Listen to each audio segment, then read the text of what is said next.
My father was, he is on the left here, my father was officer of the General Staff of the Soviet Army.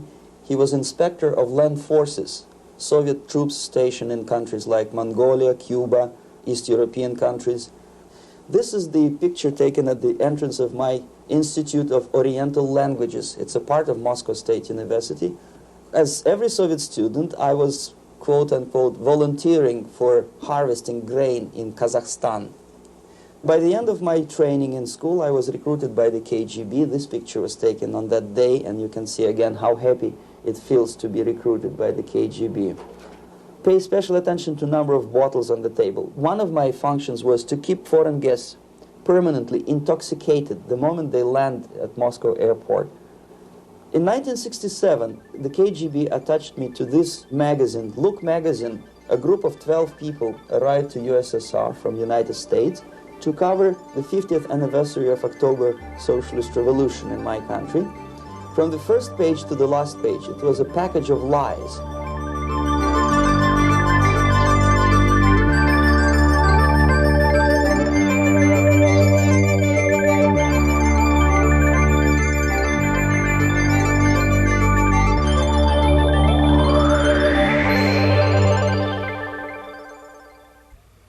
Our conversation is with Mr. Yuri Alexandrovich Bezmenov.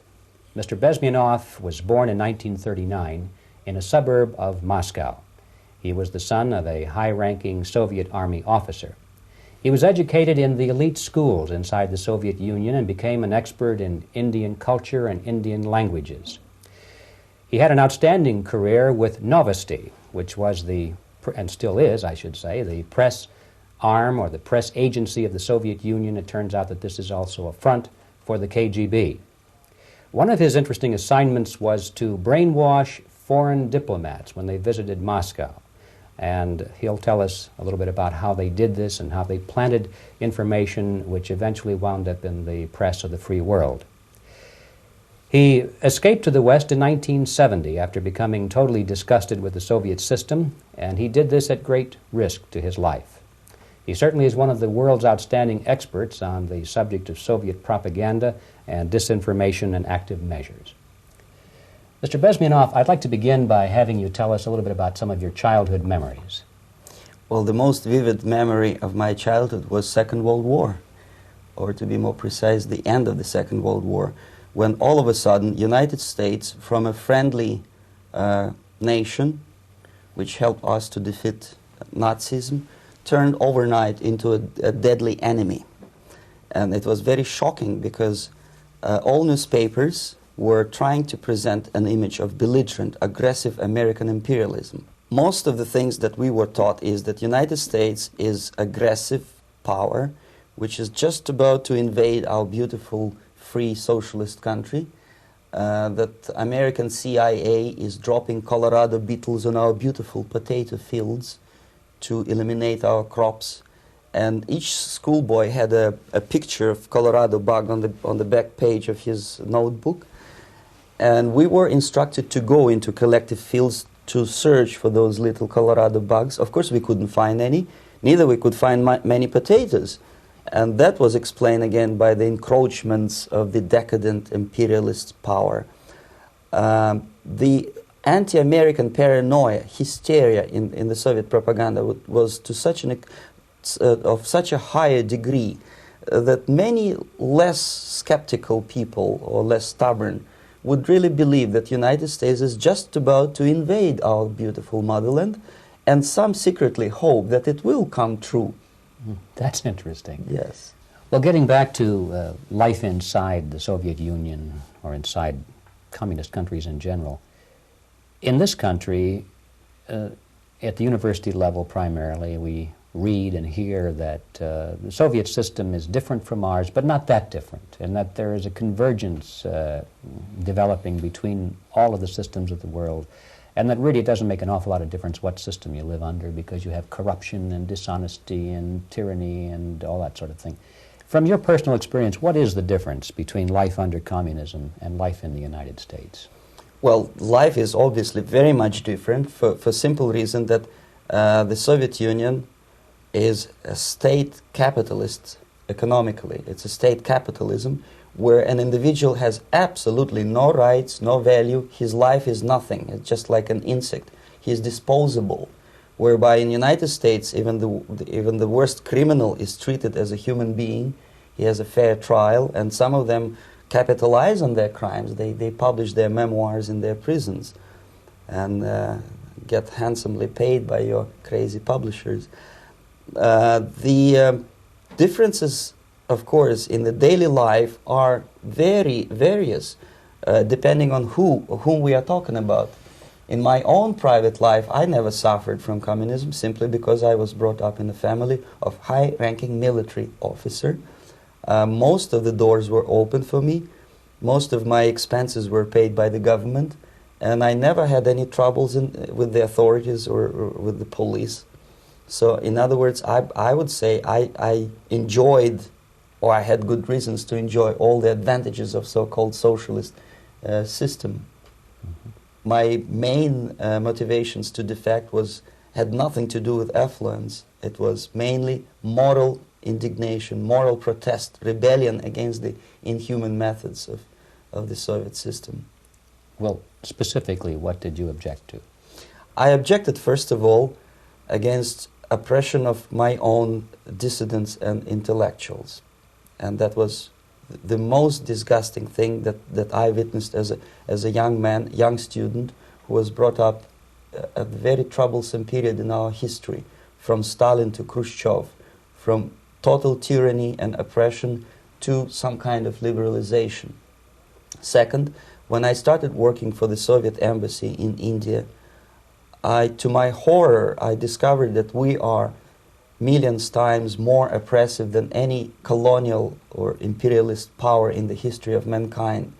That my country brings to India not freedom, progress, and friendship between the nations, but racism, exploitation, and slavery, and of course economical inefficiency to this country. Since I fell in love with India, I developed something which by KGB standards is extremely dangerous thing. It's called split loyalty, when an agent likes a country of assignment more than his own country. I literally fell in love with this beautiful country, a country of great contrasts, but also great humility, great tolerance, and philosophical and intellectual freedoms. My ancestors used to live in caves and eat raw meat when India was a highly civilized nation 6,000 years ago.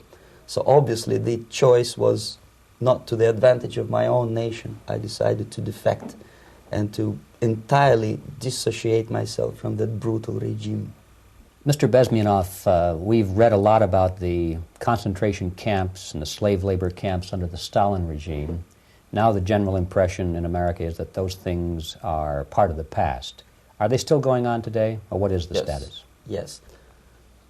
There is no qualitative change in the Soviet concentration camp system. There are changes in numbers of prisoners. Again, this is unreliable Soviet statistics. We don't know how many political prisoners are there in the Soviet concentration camps.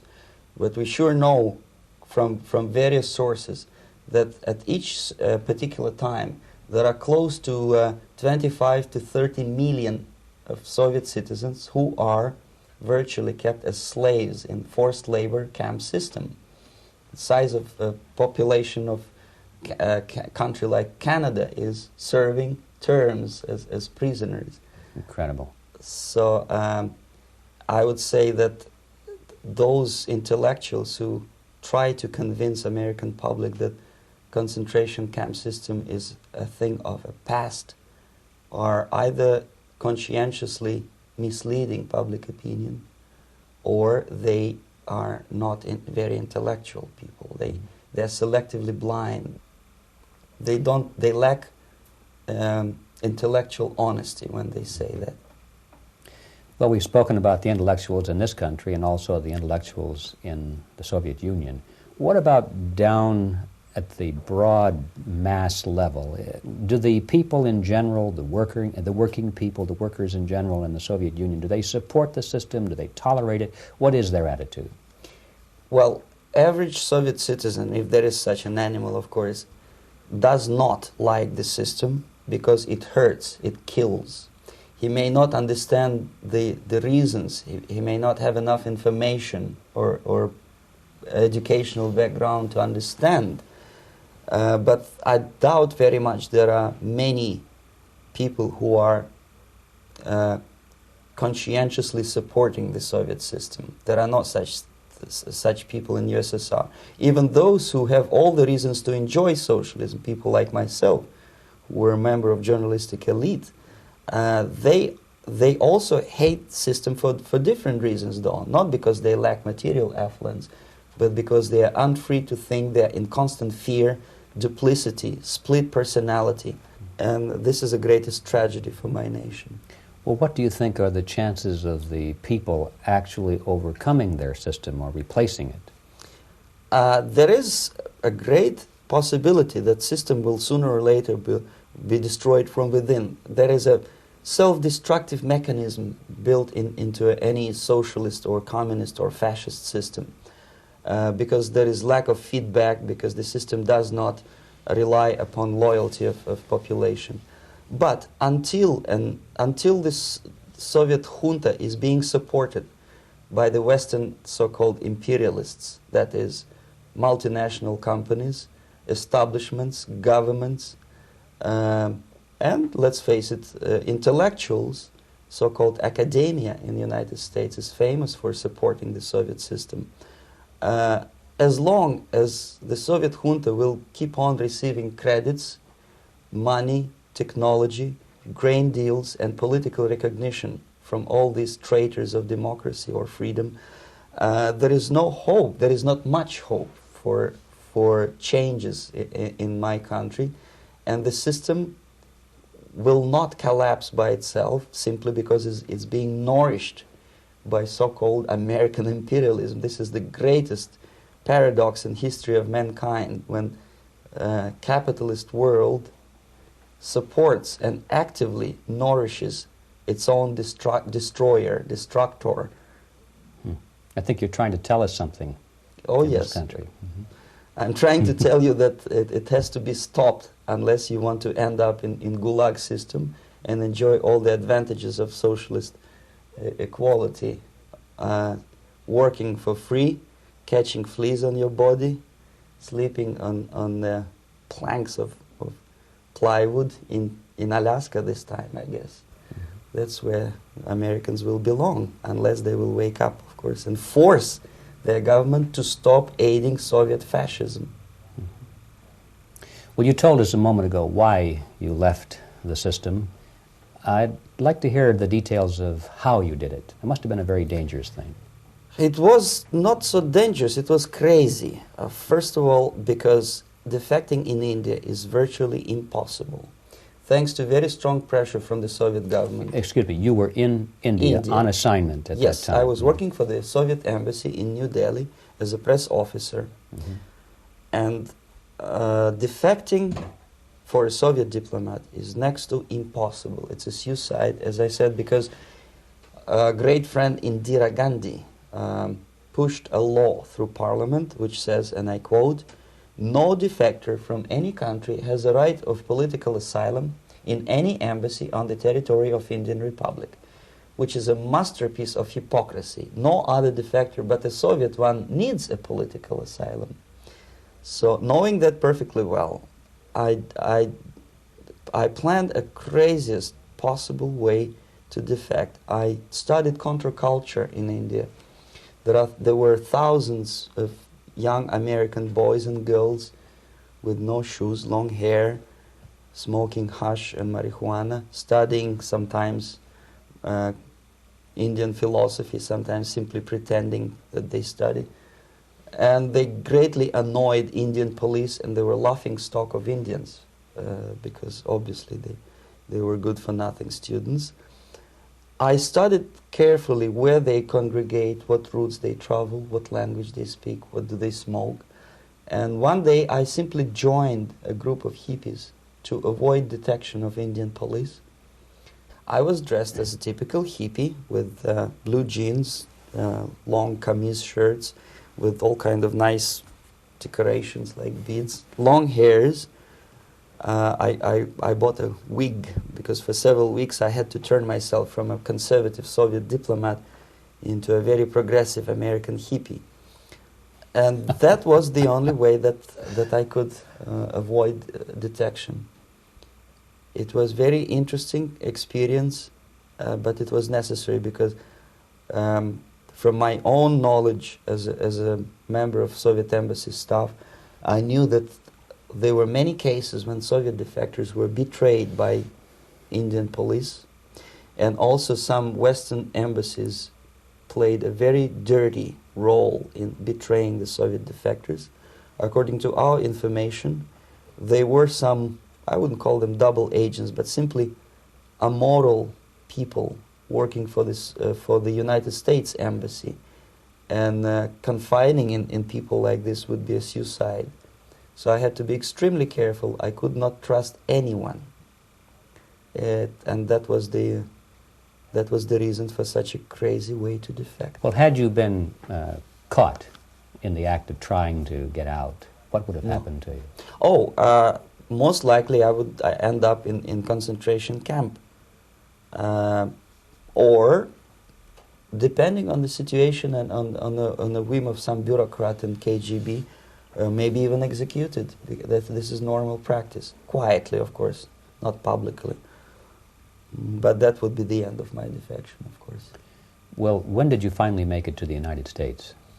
In 1970, after about 6 months of debriefing in Athens by the CIA, and I presume FBI too, they let me go first to Germany, then to Canada. That was my decision. I had to change my identity to protect my family and my friends in USSR. And also I was a little bit paranoid, knowing that both Soviet KGB and probably some double agents within the American system may be after me. So I wanted to settle down as far away as possible. I requested CIA to give me some kind of new identity and just let me go on my own. And I settled in Canada. I was a student. I changed many professions, from farm help and laundry truck driver to language instructor and broadcaster for Canadian Broadcasting Corporations in Montreal. Well, have you had any threats on your life or any yes. unpleasantries? In about 5 years, KGB eventually discovered that I am working for Canadian Broadcasting. I made a very big mistake. I started working for overseas service of CBC, which is similar to Voice of America, in Russian language. And of course, monitoring service in USSR picked up every new voice. Every new announcer they would make it a point to discover who he is. And in 5 years, sure enough, slowly but surely, they discovered that I am not Thomas Schumann, that I am Yuri Alexandrovich Bezmenov, and that I am working for Canadian Broadcasting, and undermining beautiful détente between Canada and USSR. And the Soviet ambassador Alexander Yakovlev made it his personal effort to discredit me. He complained to Pierre Trudeau, who is known to be a little bit soft on socialism.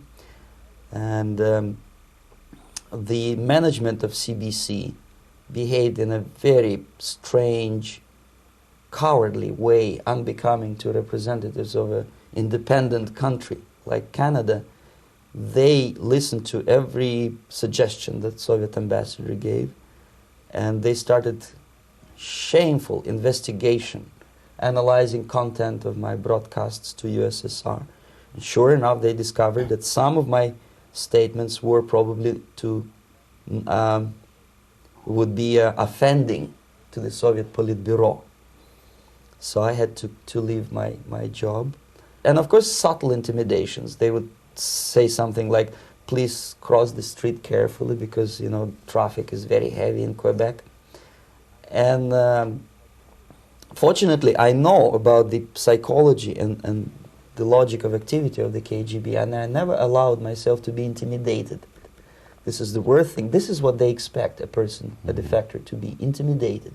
Once they spot that you are scared, they keep on developing that line And then eventually you either have to give up entirely and work for them, or they neutralize you.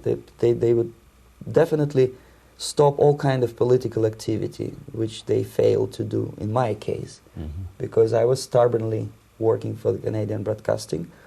And in response to their intimidations, I said that, look, this is a free country, and I am as free as you are. And I also can drive very fast.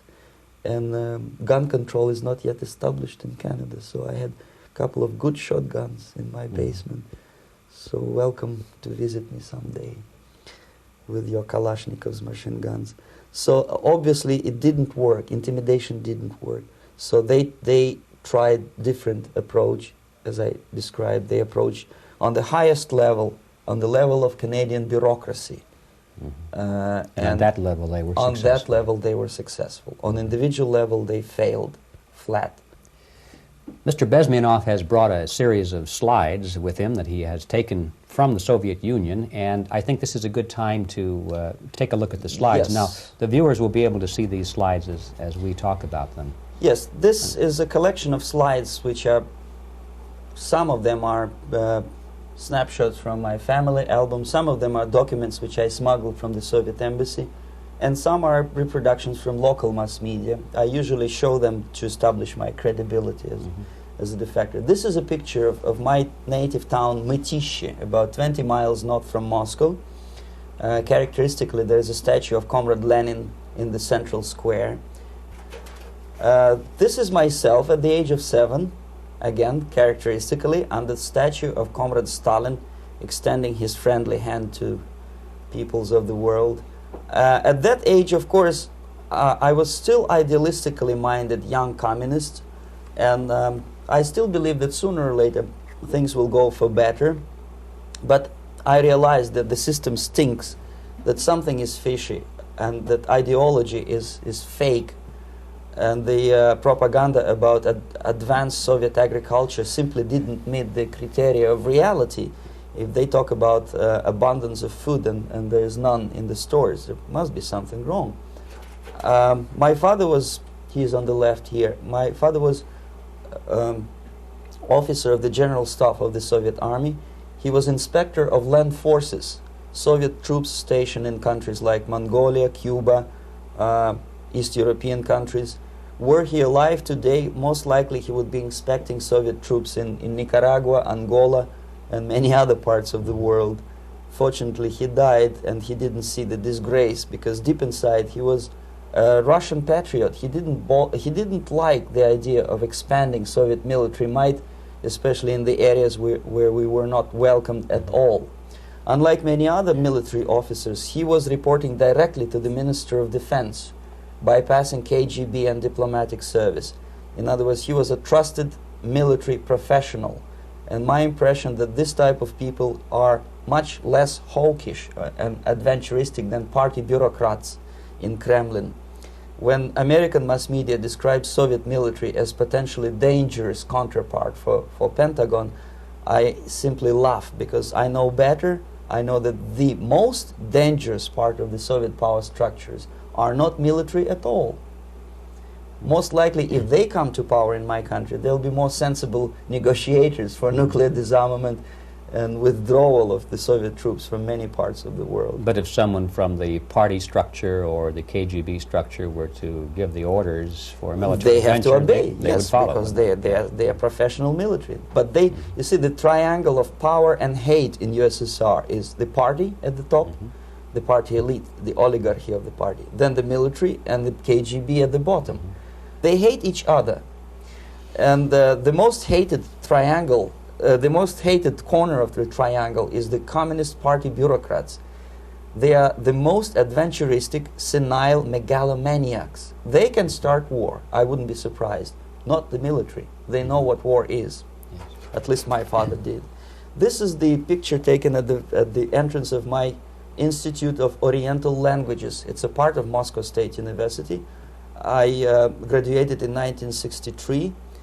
And Now, excuse me, which one were you on? I am on the right. You're on the right. And on the left is my my schoolmate Vadim Smirnov, who later was a apparatchik in the Central Committee of the Soviet Union Communist Party. What is an apparatchik?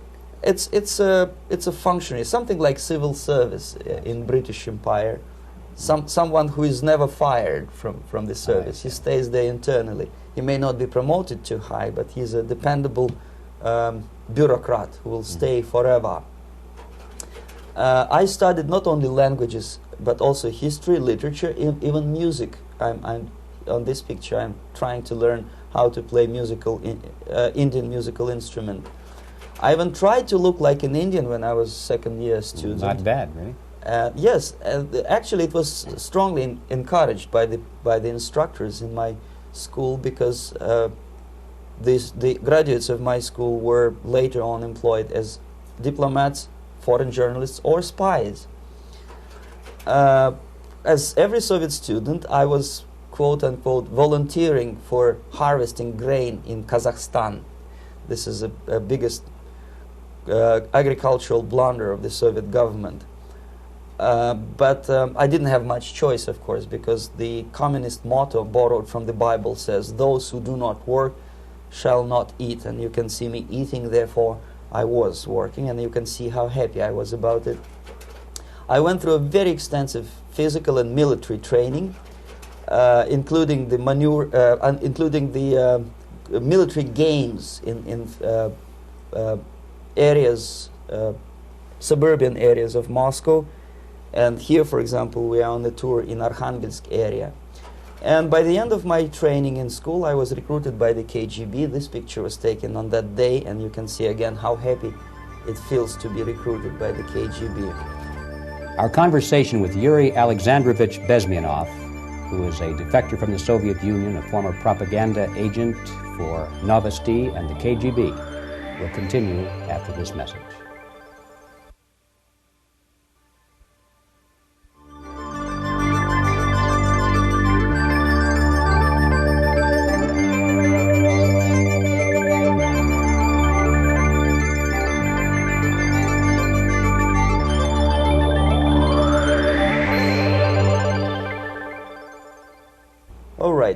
As every student in USSR, I went through very extensive physical and military training and civil defense training too. Unlike in the United States, where civil defense is virtually non-existent, zero.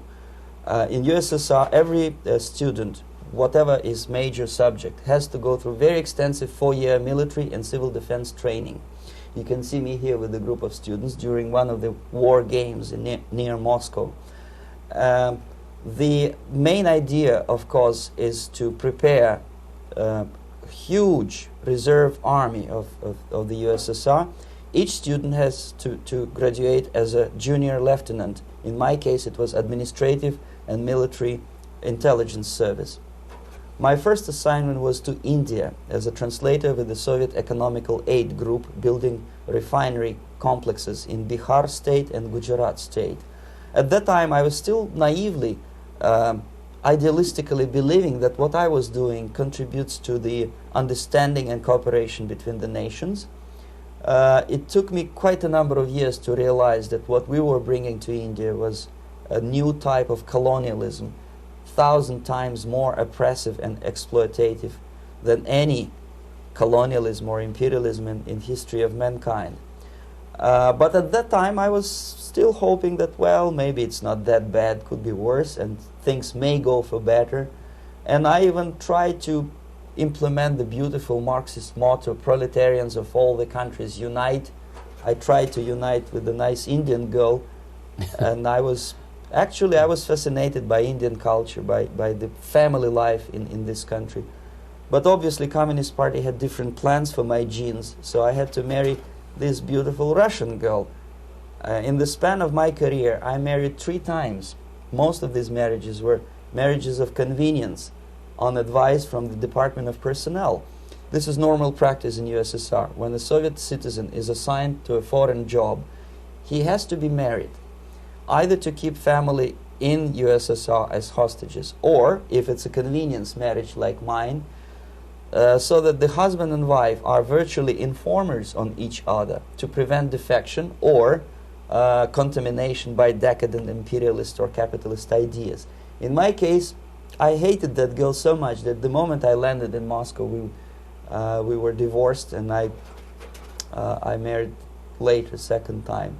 By the end of my first assignment in India, I was promoted to the position of public relation officer. You can see me here translating a speech by a Soviet boss. And you're on the right. I'm on the right here, yes. And it was, the occasion was commissioning of the refinery complex in Bihar, Barauni. Back in Moscow, I was immediately recruited by Novosti Press Agency, which is a propaganda and ideological subversion front for the KGB.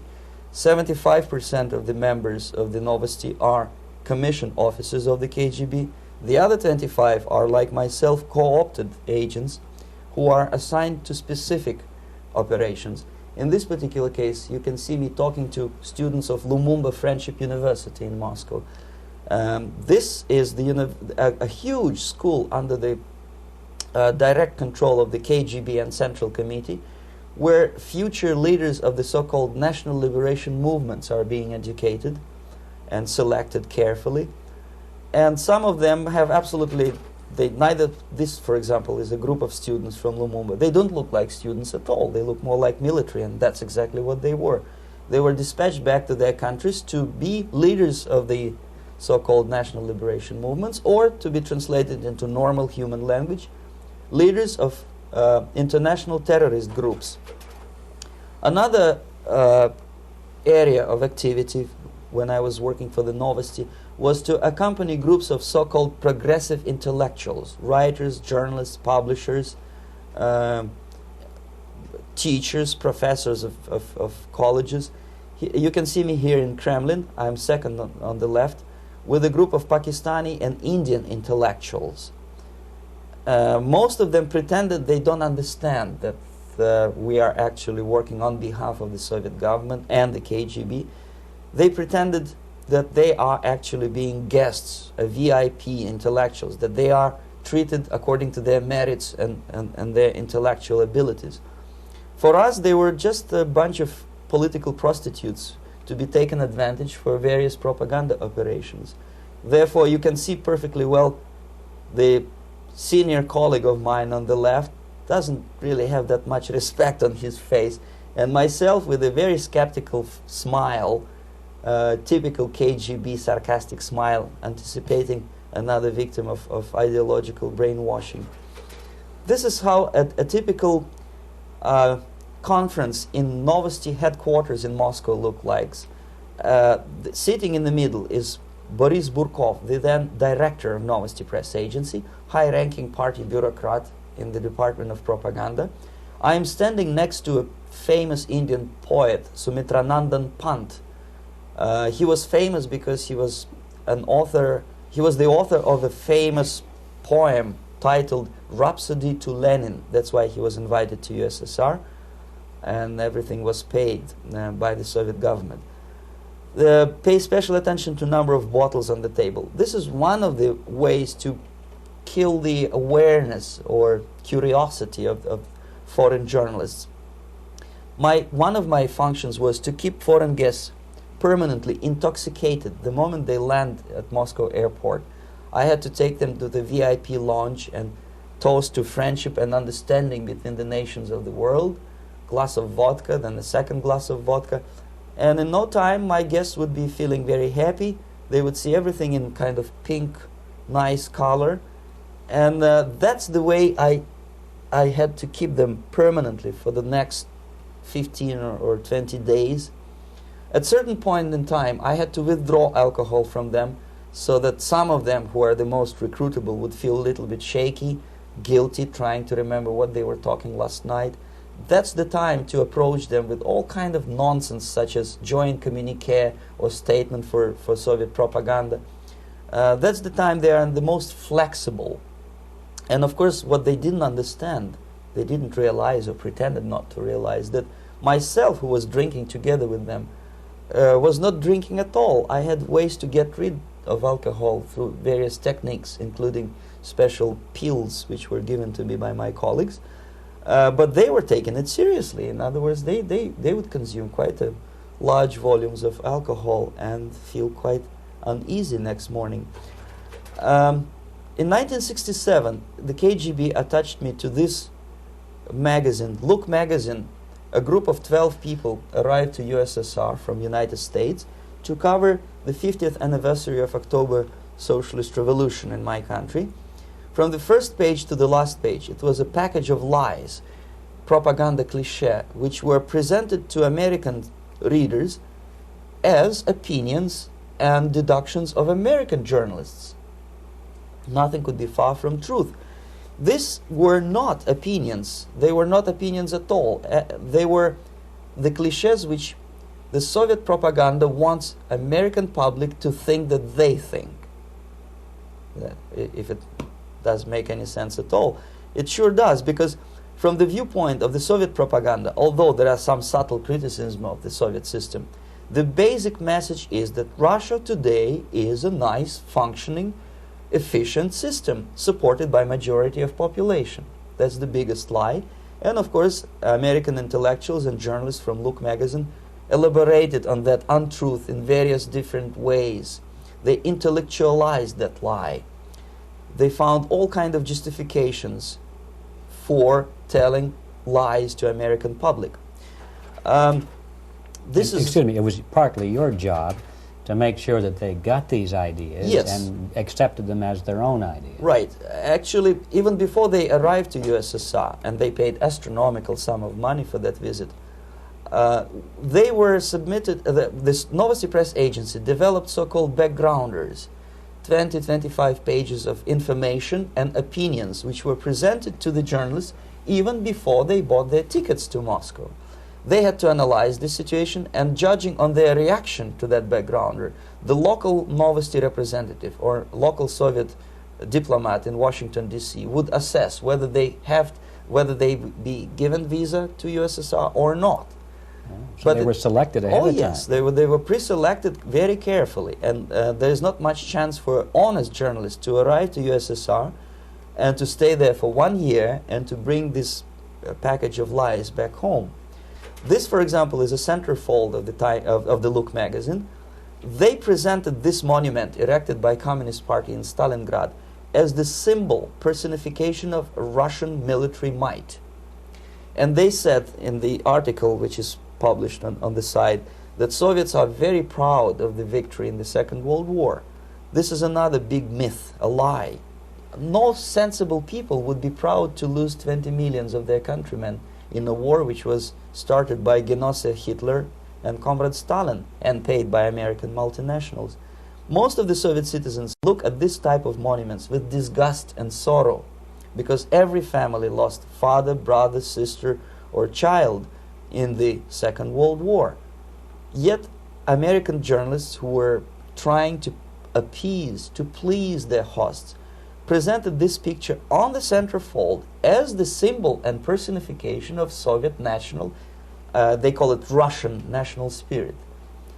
And it was greatest misconception and a very tragic misunderstanding. Of course, Look magazine was not distributed in USSR. The main audience was in United States. But I presume that many Americans, millions of Americans who were reading Look magazine at that time, had absolutely wrong idea about the sentiments of my nation, about what the Soviets are proud of and what they hate. This is a group, you see the same lady with the sword in Stalingrad. This is the group of journalists. Myself is in the center with the same devilish smile. And Mr. Philip Harrington is on the extreme left there with his camera. This is the gentleman which was so deaf or so uninterested in what I had to say to him. This is the same picture, a blow-up of the same picture. Many guests from various countries, in this particular case from Asia and Africa, were taken by me as a Novosti Press Agency employee for a tour across Siberia, for example. We would show them typical kindergarten, you see, nothing special by American standards, just nice children sitting, eating their breakfast or lunch. What they could not understand, or they pretended not to understand, that this is an exemplary kindergarten. This is not the kindergarten for average person or average family in USSR. And we maintain that illusion in their minds. You can see myself under the red spot in the middle there, with the same business-like expression. I'm doing my job. That's what I'm assigned to do, and that's what I was paid to do. But deep inside, I still hope that at least some of these useful idiots would understand that what they are looking at has nothing to do with the level of affluence in my nation. This is a better picture which reflects the true spirit of the Soviet childhood. This picture was printed in a Canadian government publication by mistake. In the middle, you can see children playing on a small courtyard, and the caption goes, "This is a typical kindergarten in Siberia." What these idiots didn't understand, that it is not kindergarten at all. It is a prison for children of political prisoners. But there was not a single mentioning that what they were visiting actually was an area of concentration camps. And the job of people like myself to help them to not to notice that they are actually talking to prisoners. Most of the children were dressed, especially on the occasion of the foreigners' visit. Of course, there were no corpses on the ground. There were no machine gun guards. And well, it looks not very pleasant, as you see. It looks dull, but obviously it does not create an impression that this is actually a prison. Well, did any of the journalists have the curiosity to ask about prisons and that kind of thing? Yes. They were in Siberia. This Yes. is what you associate. Yes, some of them asked questions, and naturally we would give them, for the stupid question, we give them stupid answer. No, there are no prisons in Siberia. No, most of the people who you see are free citizens of USSR. They are very happy to be here, and they are contributing to the glory of the socialist system. Some of them pretended that they believe what I was telling them, and most of them, we may discuss it later, what are the motivations of these people? Why would they stubbornly bring lies to their own population through their own mass media? I have various answers to this. There is not a single explanation. It's a complex of explanations. It's fear, pure biological fear. They understand that they are on the territory of an enemy state, a police state. And just to save their rotten skins and their miserable jobs, their affluence back home, they would prefer to tell a lie than to ask truthful questions and report truthful information. Second, most of these schmucks were afraid to lose their jobs, because obviously if you tell truth about my country, you will not last long as a correspondent of New York Times or Los Angeles Times. They will fire you. What kind of correspondent are you? You obviously cannot find common language with Russians if they kick you out in 24 hours. So just by trying to be conformist to their own editorial bosses, they tried not to offend the sentiments of the Soviet administrators and people like myself. Deep inside, I hope they would insult my or offend my sentiments. Obviously, they preferred not to. Another reason, I refuse to believe it, but obviously there is another reason. Obviously, it's a greed. These people earn a lot of money. When they come back to USA, they claim that they are experts on my country.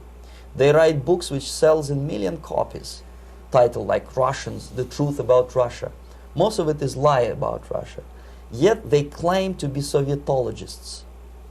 They play back myth about my country, the propaganda cliches. Yet they stubbornly resist the word of truth. If a person like Solzhenitsyn is either defecting or kicked out of USSR, they try all their best to discredit him and to discourage him. I don't have much chance to appear on national network with a true story about my country.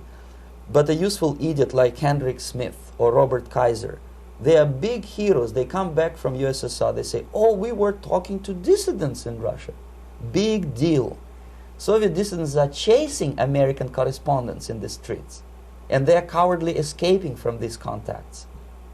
For some strange reason, if you want to know more about Spain, you refer to Spanish writers. If you want to learn more about French, you read French writers. Even about Antarctica, I bet you would read penguins. Only about the Soviet Union, for some strange reason, you read Hendricks and Schmendricks and all kind of Kissingers, because they claim that they know more about my country. They know nothing, or next to nothing, or they pretend that they know more than they actually do. I would say they are dishonest people who lack integrity and common sense and intellectual honesty. They bring back all kind of stories like that. A kindergarten in Siberia.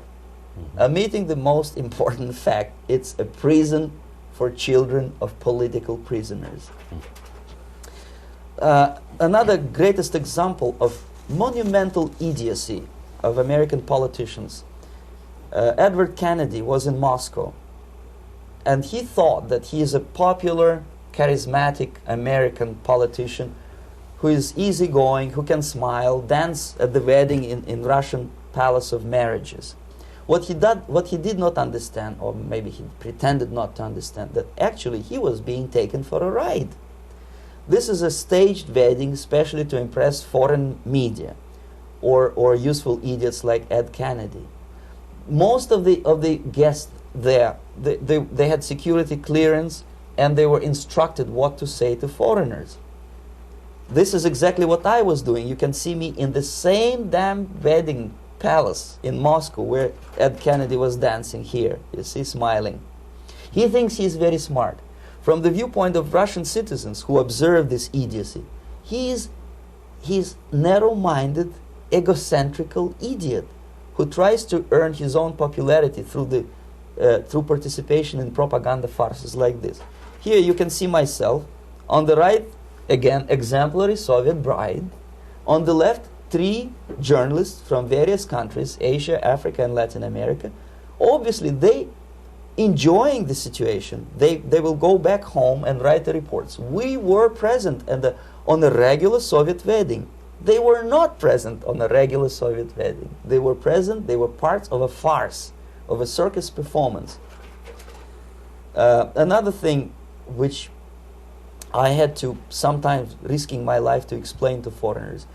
Time magazine, for example, is very critical of South African racist regime. The whole article was dedicated to the shameful internal passport system where blacks are not allowing to live with whites. For some strange reason, for the last 14 years since my defection, nobody wanted to pay attention to my passport. This is my passport. It also shows my nationality, and it has a police rubber stamp, which is called propiska in Russian language, which assigns me to a certain area of residence. I cannot leave that area, same way as this black man cannot leave the area in South Africa. Yet we call South African government racist regime. Not a single Jane Schmonda or Fonda is brave enough, courageous enough to come to media and say, look, this is what happens in USSR. I send a copy of my passport to many American liberals and civil rights defenders and all the other useful idiots. They never bothered to answer me back. This shows what kind of integrity, what kind of honesty these people are. They're a bunch of hypocrites because they don't want to recognize a good example of racism in my country. This is the first stage of befriending a professor. You can see myself on the left with the same James Bond smile. On the right is my KGB supervisor, Comrade Leonid Mitrokhin, and in the middle a professor of political science in Delhi University. The next stage would be to invite him to a gathering of Indo-Soviet Friendship Society. There he is sitting next to his wife before he is being sent to USSR for free trip. Everything is paid by the Soviet government. He was made to believe that he is invited to USSR because he is a talented, sober-thinking intellectual. Absolutely false. He is invited because he is a useful idiot, because he would agree and subscribe to most of the Soviet propaganda cliché. And when he is coming back to his own country, he is going for years and years to teach the beauties of Soviet socialism to newer and newer generations of his students, thus promoting the Soviet propaganda line. The KGB was even curious about this gentleman. It may look innocent. Maharishi Mahesh Yogi, a great spiritual leader, or maybe a great charlatan and crook, depending on from which side you are looking at him. Beatles were trained at his ashram in Hardwar in India how to meditate. Mia Farrow and other useful idiots from Hollywood visited his school, and they returned back to United States absolutely zonked out of their minds with marijuana, hashish, and crazy ideas of meditation. To meditate, in other words, to isolate oneself from the current social and political issues of your own country, to get into your own bubble, to forget about troubles of the world. Obviously, KGB was very fascinated with such a beautiful school, such a brainwashing center for stupid Americans. I was dispatched by the KGB to check what kind of VIP Americans attend this school. That's you on the left. Yes, I'm on the left. I was trying to get enrolled in that school. Unfortunately, the Maharishi Mahesh Yogi asked too much. He wanted $500 American for enrollment. But my function was not actually to get enrolled in the school. My function was to discover what kind of people from United States attend this school. And we discovered that, yes, there are some influential members of family, public opinion makers of United States, who come back with the crazy stories about Indian philosophy. Indians themselves look upon them as idiots, useful idiots. To say nothing about KGB, who looked at them as extremely naive, misguided people. Obviously, a VIP, say a wife of a congressman, or a prominent Hollywood personality, after being trained in that school, is much more instrumental in the hands of manipulators of public opinion and KGB than a normal person who understands, who looks through this type of fake religious training. Why would they be more susceptible to manipulation? I just mentioned that because, you see, a person who is too much involved in introspective meditation. You see, if you carefully look what Maharishi Mahesh Yogi is teaching to Americans, is that most of the problems, most of the burning issues of today can be solved simply by meditating.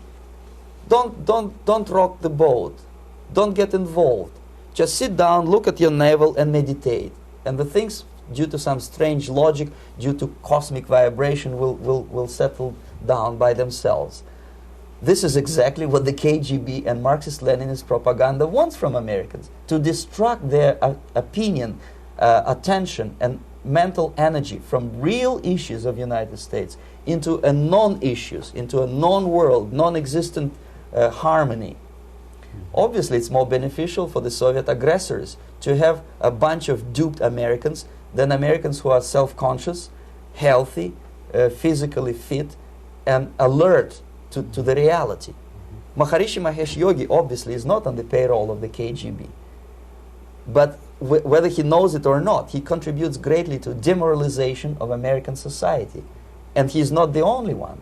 There are hundreds of those gurus who come to your country to capitalize on naivete and stupidity of Americans. It's a fashion. It's a fashion to meditate. It's a fashion not to be involved. So obviously, you can see that if KGB were that curious, if they paid my trip to Hardwar, if they assigned me to that strange job, obviously they were very much fascinated. They were convinced that that type of brainwashing is very efficient and instrumental in demoralization of the United States. Our conversation with Yuri Alexandrovich Bezmenov, who is a defector from the Soviet Union, a former propaganda agent for Novosti and the KGB, will continue after this message.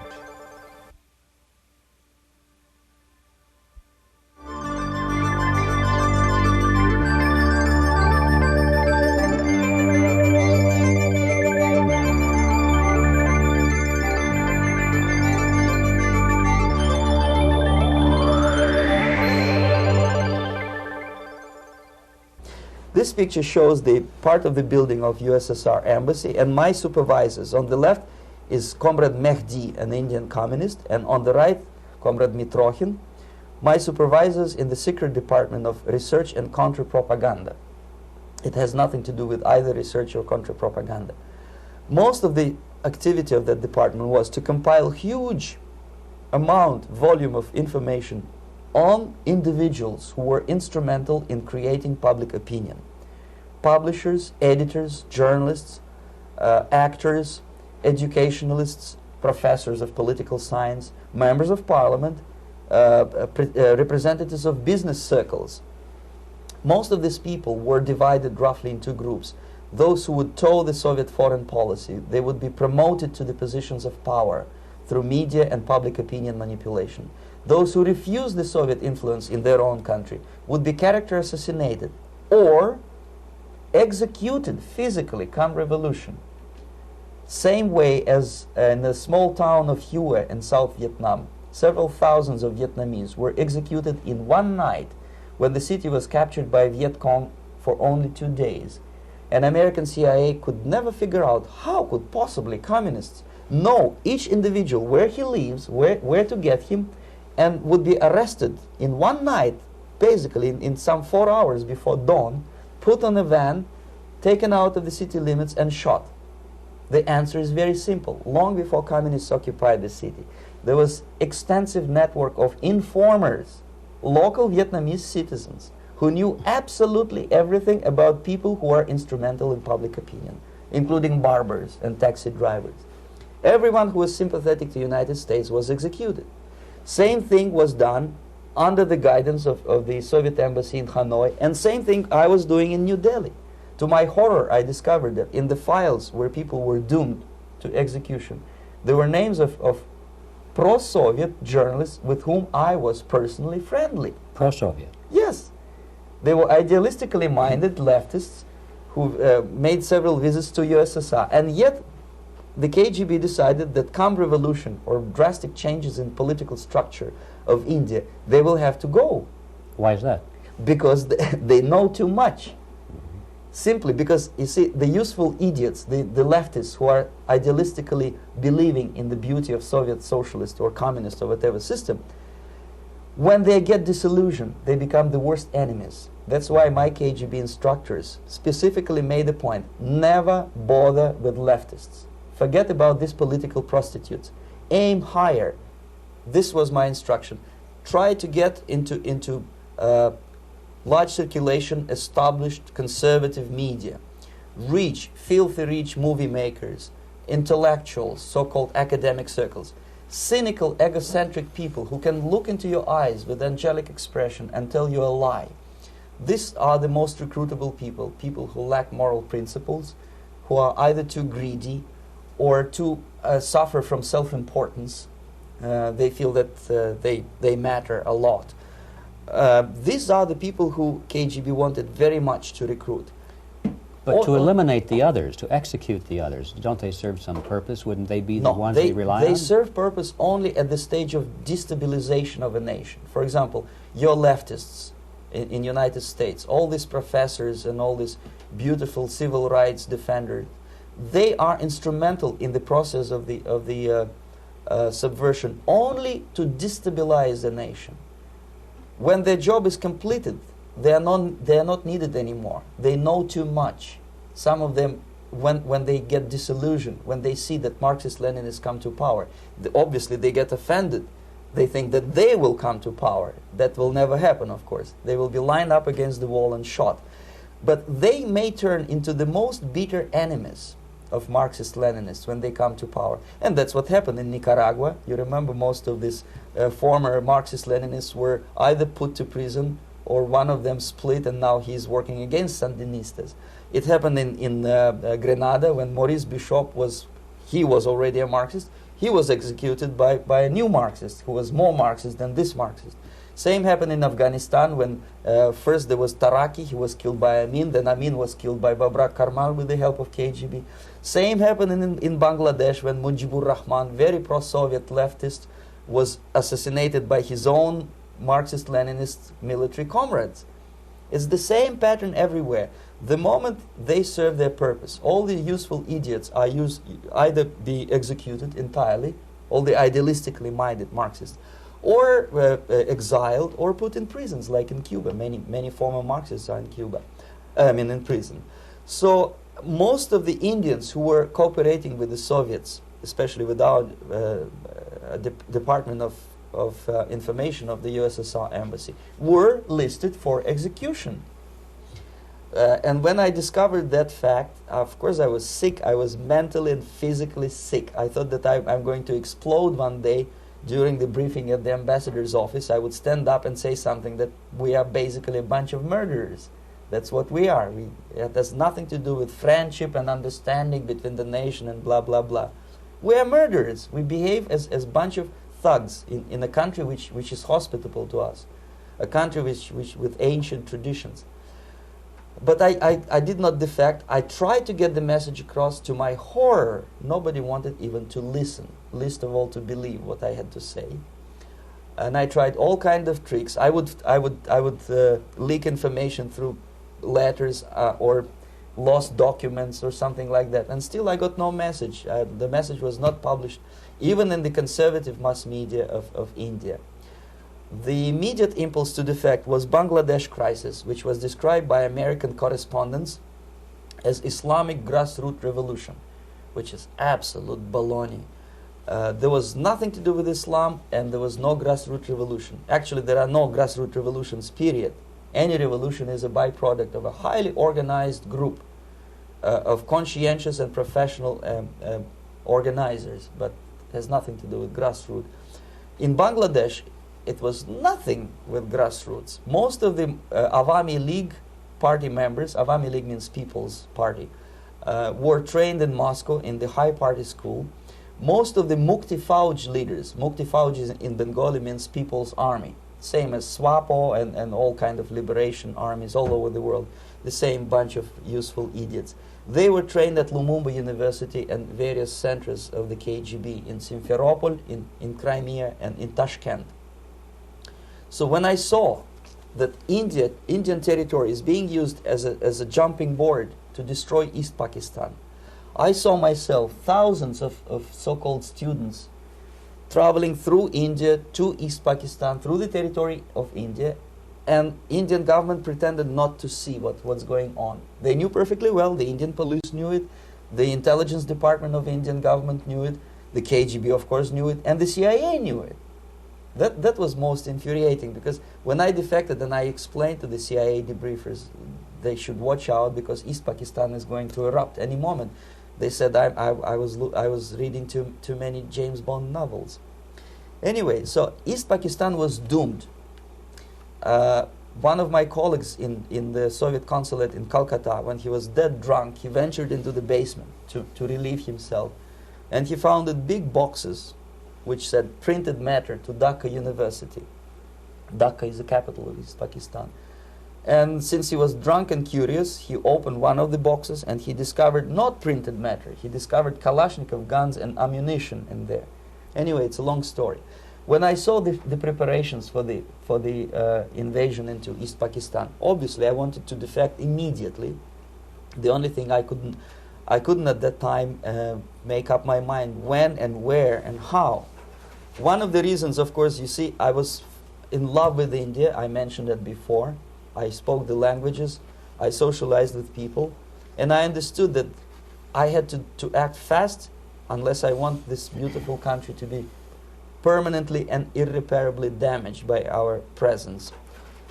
One of the reasons not to defect was, as you can see, I was living in relative affluence. Who the hell in a normal mind would defect and do what? To be abused by your media, to be called McCarthyist and fascist and paranoid, or to drive a taxi in New York City? What for? What the hell for should I defect? To be abused by Americans, to be insulted in exchange for my effort to bring the truthful information about impending danger of subversion. As you can see, I was living in quite a comfortable conditions next to swimming pool, where Indians were not allowed, by the way. I was highly paid expert in propaganda. I had my family. I was respected by my nation. My career was cloudless. The third reason, how to defect with the family.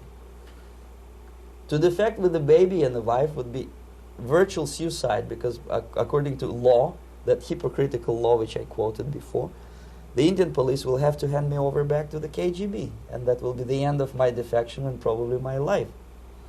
Again, I cannot smuggle my wife because she was not quite sure what I was doing. She was not that idealistically involved, and she was definitely not in the total picture of what I was doing for the KGB. She would be shocked if I put her in my van and drive her to the American embassy or elsewhere. That would be a greatest danger. So again, I had to defect in such a way that my defection would look as simple disappearance. And there were many cases like that when the Soviet agents simply disappeared, either killed in action or, thanks to their curiosity and their close contacts with radicals, some of them were killed by the Marxists, by the way. It happened in many African countries when the Soviet KGB were killed by Africans themselves. Not because they hated Marxism-Leninism, but because they were simply trigger-happy bunch of unruly characters. If you give them a machine gun, they will shoot. And some of the Soviets obviously were not careful enough to protect themselves, and they got into embarrassing situations when they were shot at the crossfire between factions of so-called liberation movements. Anyway, so I decided, as I said, to study the counterculture. I decided this probably would be the best way to disappear. I socialized with characters like this. On the left, you see, he's a barefoot American hippie. It took me quite a long time to study exactly what they were doing and how to mix with them. But eventually I did it. Most of Indian newspapers carried my picture and promise of 2,000 rupees for information about my whereabouts. But they were looking for the wrong person, because they obviously tried to stop a young Soviet diplomat in white shirt and tie, and this is how I looked at the time of defection. Nobody could possibly think that a Soviet diplomat would be as crazy as to join a bunch of hippies. That's you. Travel India and smoke hash. So I made it literally almost like a Hollywood-style detective story. From under the nose of the KGB in Bombay airport, I landed the plane and I flew to Greece, where I was debriefed by the CIA. That's basically that's all for my slides. We can turn off the projector, and that's very interesting. Well, you spoke several times before about ideological subversion. That is a phrase that I'm afraid some Americans don't fully understand. When the Soviets use the phrase ideological subversion, what do they mean by it? Ideological subversion is the process which is legitimate, overt, and open. You can see it with your own eyes. All you have to do, all American mass media has to do, is to unplug their bananas from their ears, open up their eyes, and they can see it. There is no mystery. There is nothing to do with espionage. I know that espionage intelligence gathering looks more romantic. It sells more deodorants through the advertising, probably. That's why your Hollywood producers are so crazy about James Bond type of thrillers. But in reality, the main emphasis of the KGB is not in the area of intelligence at all. According to my opinion and opinion of many defectors of my caliber, only about 15% of time, money, and manpower is spent on espionage as such. The other 85% is a slow process which we call either ideological subversion or active measures, активные мероприятия in the language of the KGB, or psychological warfare. What it basically means is to change the perception of reality of every American to such an extent that despite of the abundance of information, no one is able to come to sensible conclusions in the interests of defending themselves, their families, their community, and their country. It's a great brainwashing process which goes very slow, and it's divided in 4 basic stages. The first one being demoralization. It takes from 15 to 20 years to demoralize a nation. Why that many years? Because this is the minimum number of years which requires to educate one generation of students in the country of your enemy, exposed to the ideology of the enemy. In other words, Marxism-Leninism ideology is being pumped into the soft heads of at least 3 generations of American students without being challenged or counterbalanced by the basic values of Americanism, American patriotism. The result you can see. Most of the people who graduated in the 60s, dropouts or half-baked intellectuals, are now occupying the positions of power in the government, civil service, business, mass media, educational system. You are stuck with them. You cannot get rid of them. They are contaminated. They are programmed to think and react to certain stimuli in a certain pattern. You cannot change their mind, even if you expose them to authentic information, even if you prove that white is white and black is black. You still cannot change the basic perception and the logic of behavior. In other words, these people, the process of demoralization is complete and irreversible. To get rid society of these people, you need another 20 or 15 years to educate a new generation of patriotically minded and common sense people who would be acting in favor and in the interests of the United States society. And yet these people who've been programmed and, as you say, in place and Yes. who are favorable to an opening with the Soviet concept, these are the very people who would be marked for extermination in this country? Most of them, yes. Simply because the psychological shock when they will see in future what the beautiful society of equality and social justice means in practice, obviously they will revolt. They will be very unhappy, frustrated people. And the Marxist-Leninist regime does not tolerate these people. They will join the links of dissenters, dissidents. Yes. Unlike in present United States, there will be no place for dissent in future Marxist-Leninist America. Here you can get popular like Daniel Ellsberg and filthy rich like Jane Fonda for being dissident, for criticizing your Pentagon. In future, these people will be simply squashed like cockroaches. Nobody is going to pay them nothing for their beautiful, noble ideas of equality. This they don't understand, and it will be the greatest shock for them, of course. The demoralization process in the United States is basically completed already. For the last 25 years, actually it's overfulfilled, because demoralization now reaches such areas where previously not even Comrade Andropov and all his experts would even dream of such a tremendous success. Most of it is done by Americans to Americans, thanks to lack of moral standards. As I mentioned before, exposure to true information does not matter anymore. A person who was demoralized is unable to assess true information. The facts tell nothing to him. Even if I shower him with information, with authentic proof, with documents, with pictures, even if I take him by force to the Soviet Union and show him concentration camp, he will refuse to believe it until he is going to receive a kick in his fat bottom. When a military boot crashes his balls, then he will understand, but not before that. That's the tragic of the situation of demoralization. So basically America is stuck with demoralization, and unless, even if you start right now, here, this minute, you start educating new generation of Americans, it will still take you 15 to 20 years to turn the tide of ideological perception of reality back to normalcy and patriotism. The next stage is destabilization. This time, subverter does not care about your ideas and the patterns of your consumption. Whether you eat junk food and get fat and flabby, doesn't matter anymore.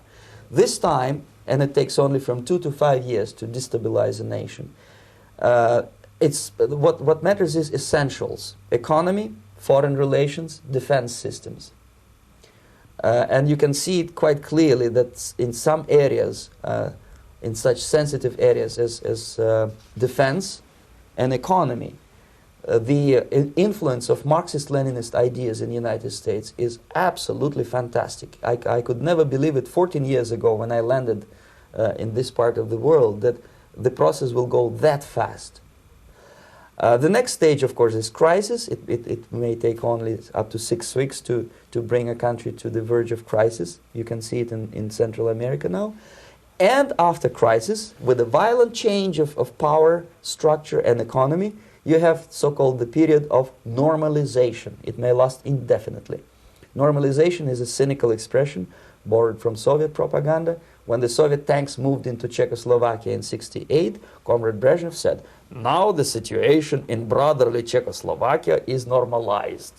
This is what will happen in the United States if you allow all these schmucks to bring the country to crisis, to promise people all kind of goodies and the paradise on earth, to destabilize your economy, to eliminate the principle of free market competition, and to put a big brother government in Washington, D.C., with benevolent dictators like Walter Mondale, who will promise lots of things, never mind whether the promises are fulfillable or not.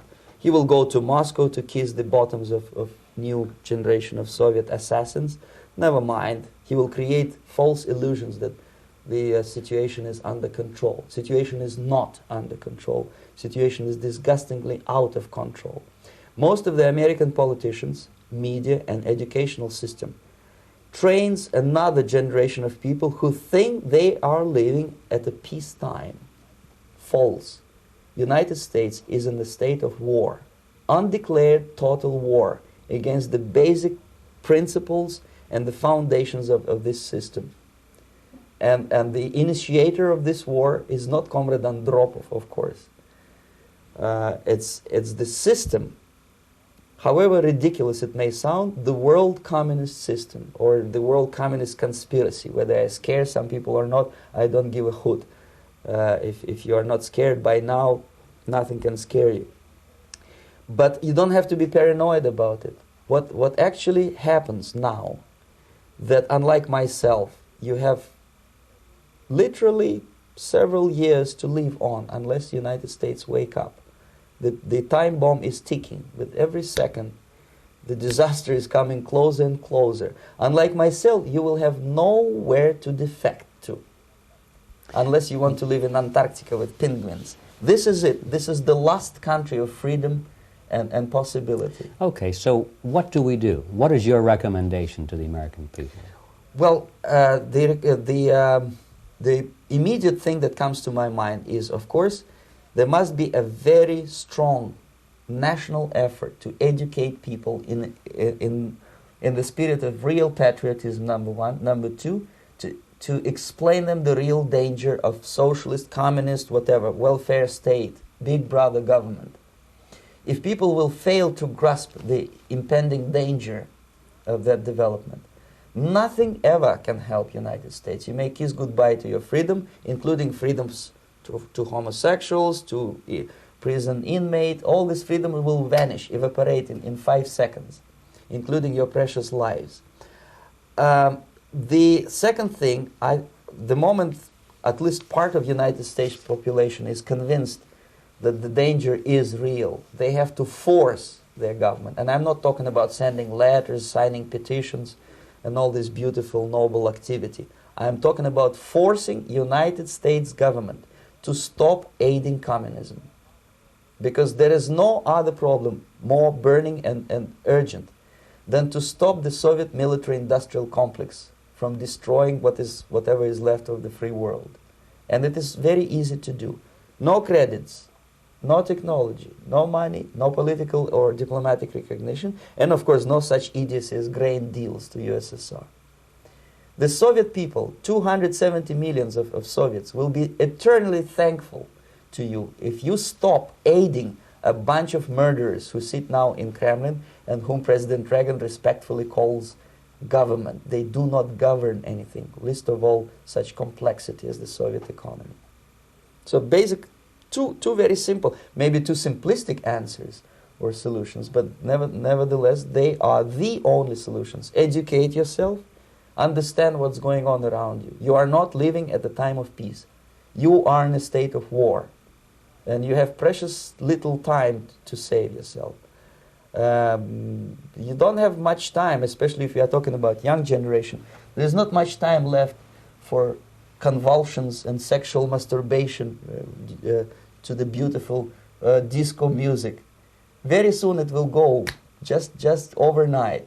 If we are talking about capitalists or wealthy businessmen, I think they are selling the rope on which they will hang very soon.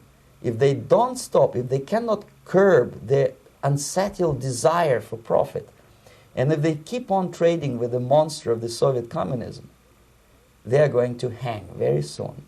And they will pray to be killed, but unfortunately they will be sent to Alaska probably to manage industry of slaves. It's simplistic. I know it sounds unpleasant. I know Americans don't like to listen to things which are unpleasant. But I have defected not to tell you the stories about such idiocy as microfilm, James Bond type espionage. This is garbage. You don't need any espionage anymore. I have come to talk about survival. It's a question of survival of this system.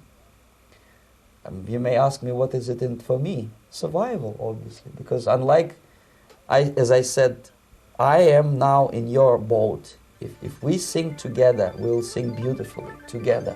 There is no other place on this planet to defect to.